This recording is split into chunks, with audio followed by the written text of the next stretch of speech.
Welcome to How to Sell More. In today's episode, we are diving into something that really makes a huge difference in business, in marketing, and sales. And that is, marketers, you need to be talking to your sales teams. And there's no one better to have this conversation with than today's guest, Purna Virji. Now, Purna is a globally recognized content strategist, and she is a principal consultant of content solutions at LinkedIn. Now, she previously held roles in the global learning and thought leadership programs for Microsoft, and she is also an award-winning former journalist. So if there's anyone who understands anything about content marketing and how to make it effective, it is today's guest. Now, I could go on and on about Purna, but I really think that you need to listen to this conversation, because as soon as we get into it, we get into the specifics of her content marketing framework, of how she goes about getting all of those people on the marketing teams at LinkedIn and all those people on the sales teams at LinkedIn onto the same page. And she even gives us a few extra little tips on how maybe as marketers, we can get the sales team to cover the cost of some of this stuff. So we get into that and a whole lot more. So if you are a marketer and you are struggling to get buy-in from your C-suite, from your leadership, or if you're a business owner and you're wondering, how the heck do I get my sales and marketing to align better? This episode is for you. I am Mark Drager. Let's get into it. So Purna, I am really excited to have you on because you gave an amazing presentation at an event that we helped sponsor a few weeks ago, Rand Fishkin's event, Spark Together. And what struck me with your presentation is you really helped bridge the gap between alignment of stakeholders, whether it's people in the C-suite or executives, whether it's a sales team or a marketing team.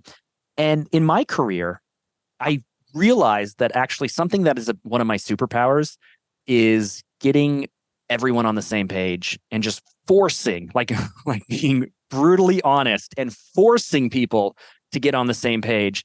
But it's not something that I really have figured out how to teach. It's not something I figured out how to systematize. It's not something that I figured out how to be able to get other people in my company to do the way that I do. And you laid out these 7 steps. You laid out this amazing framework, and I would just love it if you can drop your knowledge for me and our audience, so that way we can all get our sales, our marketing teams, and our leaders all on the same damn page. For sure, Mark. I'll be delighted because I am super passionate about this topic. And by the way, what a weird thing to be passionate about. I know, with sales and marketing alignment, because you hear this thrown around as buzzwords, or in my job, I get to work with a whole bunch of different advertisers and marketers from all shapes and sizes of companies all across the world. And so often we'll hear I'm like, how often do you talk to sales? I'm like, sales? Why would we talk to sales? I'm like, are you kidding me? What is our function at the end of the day as marketers? Yes, we're here to build brand and do so much. But at the end of the day, there's a clear reason why we're here. And we're here to help drive more sales, right? Without any kind of revenue coming in, why need a marketing team? And so very, very early on, and I learned this from my instructional design days, where when I was working at Microsoft for a while, a big portion was teach sales, create learning programs for sales to sell better. And in doing that, in understanding the day-to-day role of sales, I benefited because I became 10x better and more effective as a marketer. And so now if I think about my process, every marketer hears this speech, talk to your customers, learn what they want, which is true. And I'm not denying that, but that's not your step one. It never happens though. So rarely happens. And no. So rarely. I don't think marketing teams spend enough time with customers or with sales. It just doesn't happen. I agree, Mark. And that's something that they need to do. And so maybe I will share why it's so beneficial. So step 1, marketers need to get a bigger seat at the table, right? We so often will come in and we'll have this big victory, and then we'll go in and be like, look at this reach, look at this impressions. And then people just poo-poo it and be like, well, what did it do for money? And then they can't, it's so hard to explain back. And they're like, but we had all of this reach and we had thousands of people come to this event. But that's not what people care about. They're like, what did it do for our business? And so for me, the framework, how I go about it is, 1, even deciding what strategies I should prioritize. It should come from your customers and from sales. So before I even start doing the research your customer, I'm like, let's research what makes us money, because it always starts with what's the highest value. Any business can have multiple offerings, and you'll have customers interested in multiple offerings, but there's only a finite amount of time in a day, right? So how do I prioritize? Figure out what drives the most value for our business. And it could be offering B could be this big sexy thing that everyone's talking about, but offering A could be really the big bread and butter. So start by talking to the sales teams to be like, what's top for you to pitch in the next 3 to 6 months? What have you found will drive the most value over time? What are the common objections or pushback that you're getting from customers? And questions like, what do you always say that helps you close the sale, could all be so insightful for me as a marketer to know in the first place. So now I know where to focus. Then I'll go in and dive more deeper into the customer and what do they want? What are their thoughts? So it starts with prioritizing which strategy I should go after. If I can just jump in real quick on this. So do you find that most sales teams want to be handed the way to think, the materials, the product, the pitch? Do they really want to be handed it? Or are they often actually figuring out and reverse engineering? And so I'm curious because it seems to me that most organizations are top down, leadership down to sales, go ahead and find the market and sell it. Whereas it sounds like what you're saying is like, let's ask sales what they're going to push, or what the entry level product is, or what the loss leader should be, or what is the hook that starts the conversation off to generate the lead, work the lead, close the lead, and then everyone else should change to service sales. This is not how most organizations work, though, is it? Or are you not suggesting the way I took it? No, it's not going to be that, because there's most organizations, what you'll see is there will be higher level company priorities and so on. But there's just different ways of pitching it. Like sales, as you know all too well, and your listeners do, is that the way they get paid is if they sell. Like most salespeople tend to be on some kind of commission-based structure. And so it really affects their take-home money. So they're much more on the ball in terms of what's going to make money, what are they prioritizing to pitch, because then they'll know they'll want to prioritize it based on what makes them money, and they have these clear goals to hit. Marketing is sort of just go out there and have impact. And I'm not denigrating marketing here. I'm very proud to be a marketer. I've been a marketer for 2 decades, but we can become more effective at what we do if we understand sales, because they talk to customers all day long. As you said, most marketers don't spend enough time talking to the customer. So if we could sort of find out that maybe a big priority is to push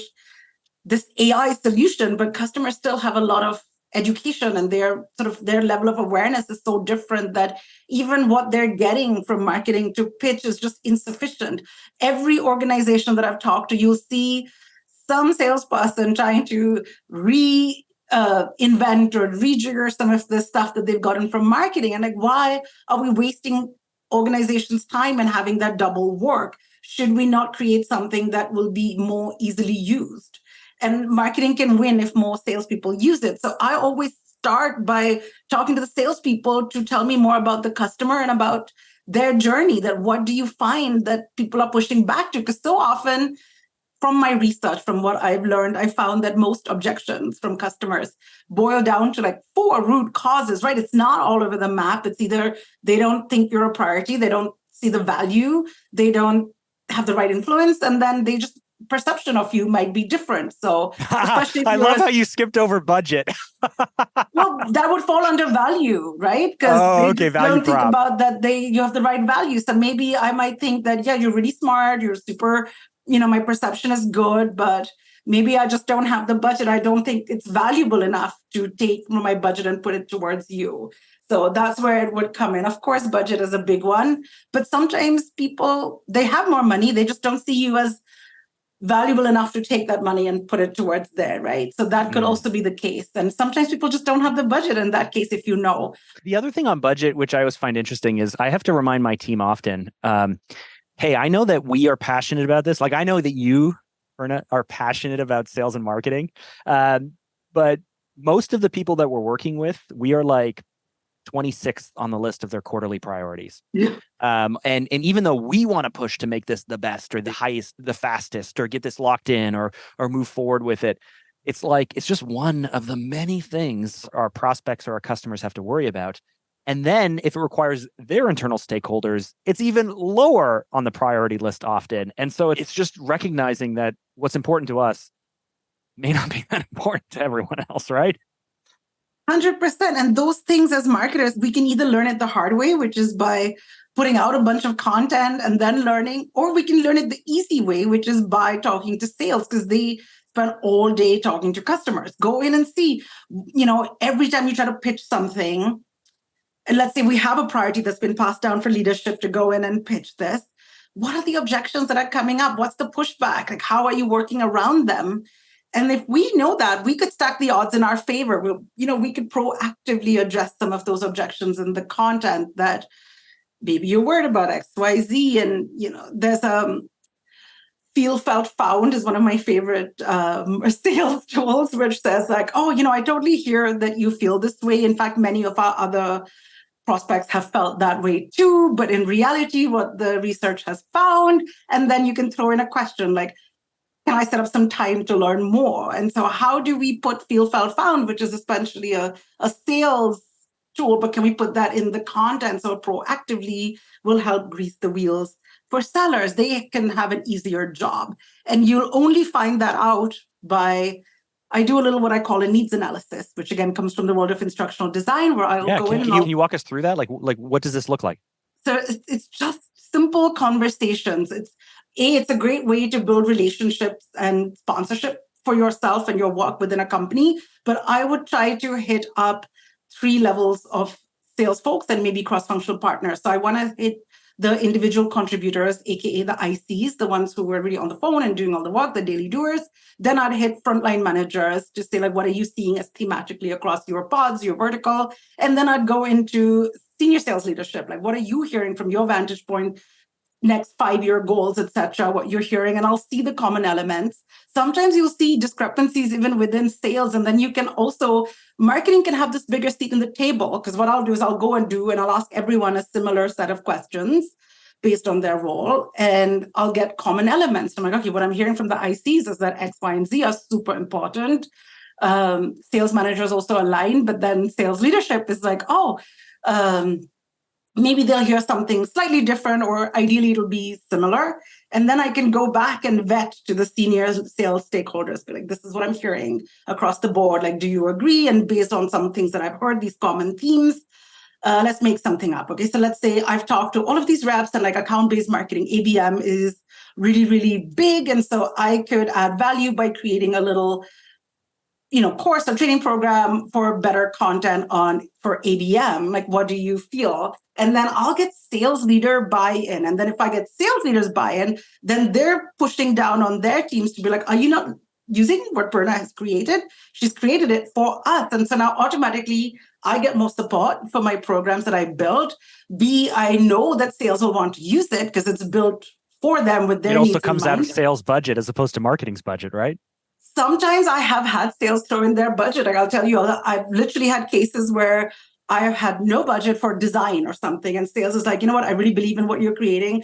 We have some extra budget. We'll do this, or we'll fly you somewhere to deliver this content, which is awesome. So that's the kind of, superpowers that marketers can give ourselves by getting more teams vested in what we're doing. And B, we'll make sure we're in the right line. Okay. So I'm super curious now.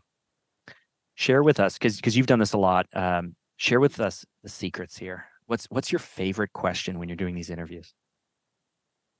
Mainly, it's more so asking them that, what are your top 1 or 2, 3 things that you're trying to pitch? And then I'll ask more about audience. And then I think if I could only ask one thing, I'd be like, what do the customers keep asking about, or why do they want to buy? And if I know some of the motivations, if I know the sort of category entry points, quote unquote, where do they buy, with whom, what tends to spark the desire, then I can create content that stokes into that. So then I'll have a sort of framework of where I'm going. And then the other thing that I try to do is once I create content, so often as marketers or whomever is as a content creator, you're very close to it. I'll always try to have a salesperson just review that content a little bit on what are the desired outcomes that I'm trying to drive. And it's great for them because it's career development too. Sometimes it's a passion project that they can do outside.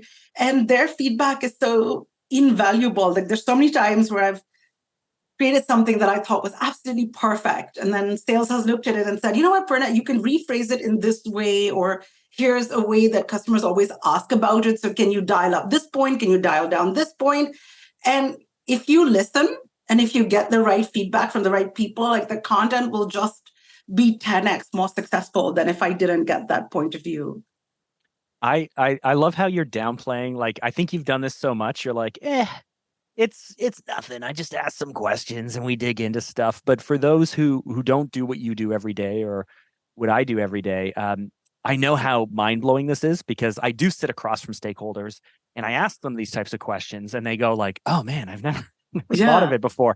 One of my favorites is listen, let's just get straight to it. What is the challenge we're solving for, or what is the opportunity we want to take advantage of? Mm-hmm. Like if you don't give me a challenge that I'm trying to fix or an opportunity we're trying to pursue, I can't help you.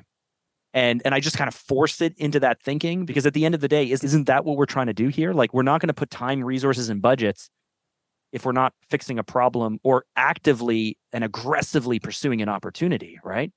And so, oh man, I love where we're going with this. Okay, so we've now been able to connect with some of the different leaders at 3 different levels. We've had these conversations. I love your question in terms of what is it that customers are constantly saying or bringing up or questions they're asking, because frankly, that just identifies the need right there.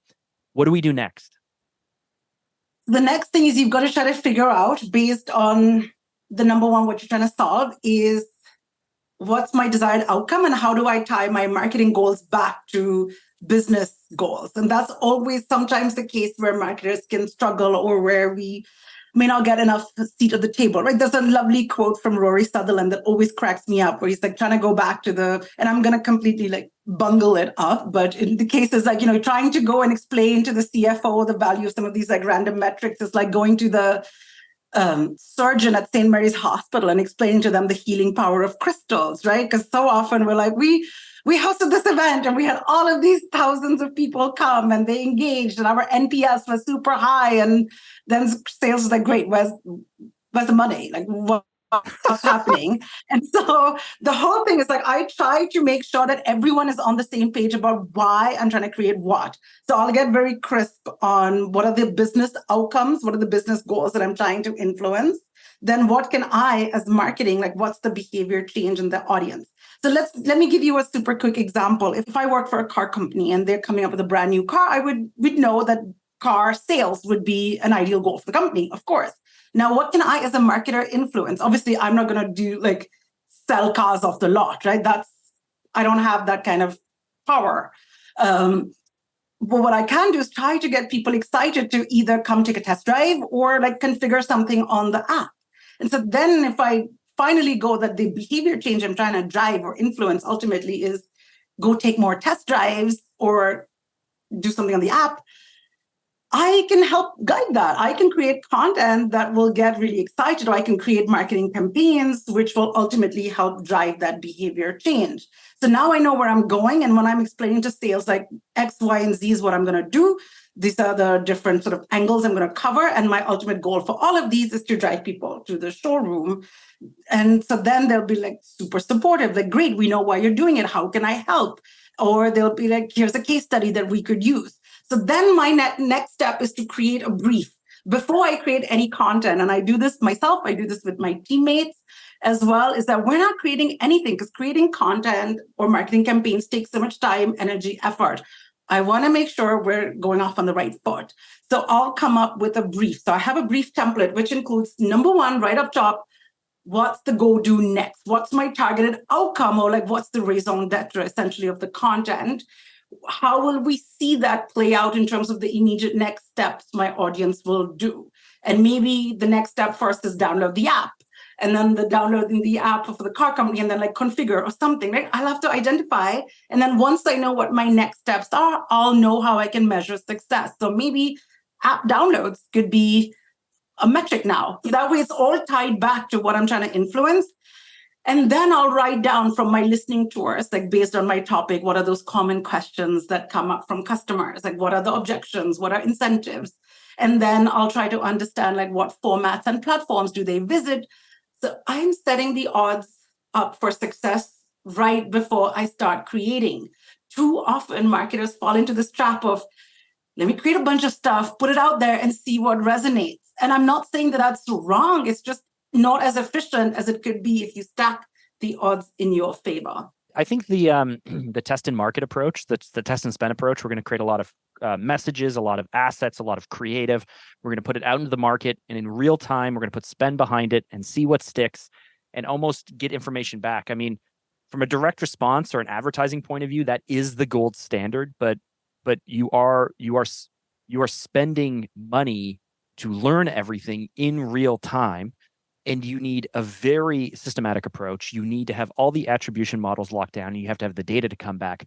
And I believe that tends to work when you do not have to report back to stakeholders, or you don't have any cross-functional input from other teams. If it's just you or a small organization or a small product or a small team, you can just go off and do it in a really targeted approach. But trying to come back then to report back findings and explain everything and get buy-in when frankly it's like, hey, we came up with a bunch of stuff. We did it. We spent all this money and this is what the data says. Now what should we do next? There's often not enough, in my experience, not enough rationale behind or enough learning behind why. And you can't replicate and you can't scale those often. Has that been your experience in the past? It has. So certainly when I worked like agency side before, multiple, when I was startups for my early decade of my career, that was the gold standard, right? Go out, test, get those learnings. It costs money. And I'm not saying never test, because even if you did start with, let's say you're a solopreneur and you don't have, like when I was an agency side, could I get times from salespeople?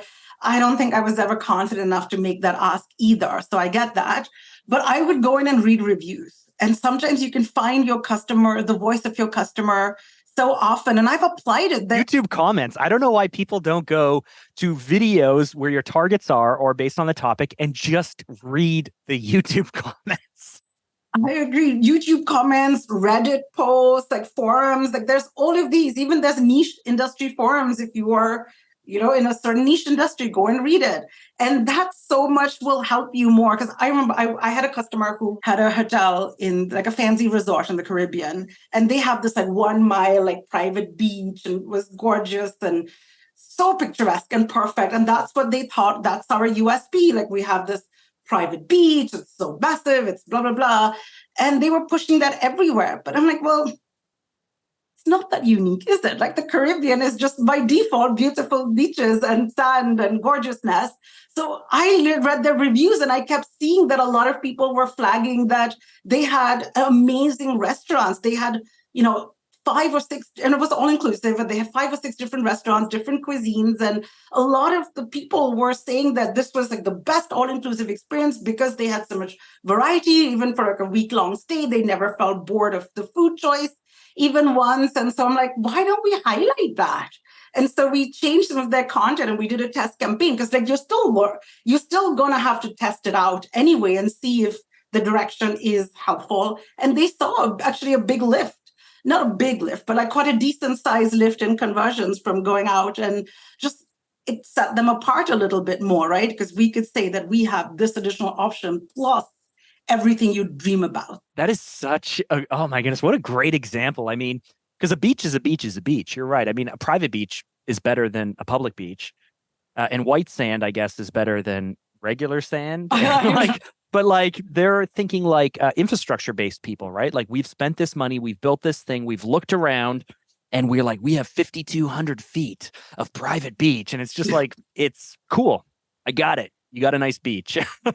What else is there? There's so many other islands that can say the same, or that kind of resort is there. So I'm like, okay, you want to think about what sets you up. And sometimes what you can think is important, as you said, like they invested a lot of money clearly into developing that beach and making it gorgeous, but your customers may think differently, or your target audience may think differently. So it is aligning like your goals, which was to increase bookings in a busy holiday season, to do that. And then So that would be where it comes in, and learning. The more you can learn about, I think you have to fall in love with your audience. Like when I'm creating a campaign, I want to think like, who's my audience and how can I help them? Like, how can I hold their hand and not be that sort of stage on the sage on a stage, but I want to be like the guide by your side and help you with that. And so I absolutely love my audience. And I'm like, how can I add more value and add value? And that's so clear. And you can get that once you understand them more. You can paint that more robust picture that goes way beyond one of those like rando personas that people love too much, like marketing Molly and sales Sally. And no. I'm like, that is just so made up. I'm not poo-pooing it, but it's just based on your guesswork rather than actual in-depth. I have loved this conversation. This is why I wanted you on the podcast, because I knew we could get like really strategic and deep. And if you're listening to Purna and you're like, wow, okay, she knows what she's talking about, here's a few things to actually back it up. So she won LinkedIn's Cross-Functional Partner of the Year award. So she certainly understands how to work across departments. Purna Virji is also the author of the book High Impact Content Marketing. And when I say book, like, you know, if you're listening to this podcast and you're like, yeah, okay, she's on here. She's not on here to push the book. Honestly, we haven't even mentioned it, but I bring it up because it's like the most dense, and I don't mean that in a bad way, the most dense, strategic, detailed book that I think I've ever seen on content marketing. 320 pages. I can't even count the number of references, but in working through it, it's like if I were to go to university and take a marketing course and I was handed a textbook, Purna's book would be the book that I would expect to get. And so if you want to dig deeper into this, I would highly recommend that you pick it up. This isn't a push forward or anything like that. I think it's something that should be sitting on your shelf, and you should read and work through, of course. I say all that to say now, I want you to dish a little bit here. What's the hardest lesson you've had to learn, and how did that come about? Oh, I think the hardest lesson I learned was actually like not keeping sales in mind, because then you can give me specifics. How Okay, did this so hurt I you? would How say much that money did you waste? So I wasted months. Like I was so bought into something. This was in my startup days, where, as you know, it was a pretty well established, fully like VC funded startup, but I spent 3 months. I was so gung ho about creating this whole additional content library that would help our SEO goals and help all of this. And I made a big mistake in not talking to sales first about it, because I put it out there. I remember like poor design teams and content writers were working round the clock, like so hard. And then it just never picked up as much traction. And yes, it got some PR, but it never converted into sales. And then I was so ashamed of myself as I was like the director of comms at that time. And I'm like, oh no, right? Like I've spun people's wheels and I don't have a lot to show from it. And that really taught me a lesson, which is don't just don't listen to the highest paid person's opinion only. Like don't try to make just the big boss happy. And you really ultimately comes down to audiences and working with sales. And so now I will not go to a sales leader without telling them, like, these are the people I've done my due diligence with. And this is why I'm presenting you a research thing too. So yeah, big, I'm a valedictorian of the School of Hard Knocks, Mark, because everything I've learned, I think I've learned the hard way. I have never met a pragmatic and successful marketer, salesperson, or leader who has not had such a painfully embarrassing and expensive lesson that they weren't like, I never want to do that again. So with what you are giving out here in terms of like, let's make this work, which is what this whole podcast is about, I knew that in your background there's something terrible. Yeah. So final question for you, and I love to ask it of everyone. What would be your number one tip or strategy to help those of us who are listening right now sell more? Start a little needs analysis listening tour. You'll build your reputation internally. You'll build your relationships internally within the org. And 3, you won't realize how important having sponsors and support from sellers will do for your campaigns and the reach and the impact. Plus, you save yourself time and in spinning your wheels in different directions when you'll have a clear map to get to the outcomes. So just give yourself 10 hours that you can spread across 2 weeks, 3 weeks, your call, to just have interviews with different sales stakeholders. That's it. You'll learn so much as a result. Oh man, what a good talk I had with Purna. Let's wrap up this conversation with a 3-point breakdown. Number 1, sales and marketing must align. We hit that point home, so I'm not gonna go on and on about it. But I will go into point number 2. Effective communications is really about understanding customer needs. If you've been listening to a few episodes of How to Sell More, you may be noticing that almost every guest I bring on gives the same pieces of advice. Number 1, don't try to sell, try to help people. And number 2, you need to understand your customers' needs. Marketers, spend more time talking to customers. And key takeaway number 3 is that strategic decision-making is really going to be based on sales insights. Everything that all of us are doing is to be able to earn the lead, work the lead, close the lead, and then hopefully give your customer, your client, the most amazing product, service, experience, or outcome possible. And so if we're talking about earning the lead, working the lead, and closing the lead, those sales insights should be a primary driver in the marketing decision-making processes in your company or in your business. Now, those were my 3 key takeaways from this talk. I'm curious, what were yours? You should head over to LinkedIn, find me, Mark Drager, let's connect, and I want you to let me know what your takeaway was from this talk that we had with Purna. Now, while you're also over on LinkedIn, you should also find today's guest, Purna Virji, over there. She is super, super active. I mean, it makes sense, right? She works at LinkedIn. It makes sense how she's going to be active, but she has amazing content there. And if you want to really dig deeper into these frameworks and a whole lot more studies, I do mention her book during the conversation, but you can pick it up. It's called High Impact Content Marketing. The subtitle is Strategies to Make Your Content International, Engaging, and Effective by today's guest, Purna Virji. You can find it at Amazon. It really is. I mean, if you want to go to school for this stuff, if you want to brush up, if you want to learn, it is a real dense, strategic, but amazing book. Now, one last thing. If you've made it this far into the show, you really should subscribe. If you have already, bravo, thank you. But if you haven't, you should subscribe. And here's why. Each week, I share practical strategies and tips, just like what Purna shared with us today, to supercharge your business growth and to boost sales. So with that, we will wrap up this episode. I'm Mark Drager. I'll catch you in the next one.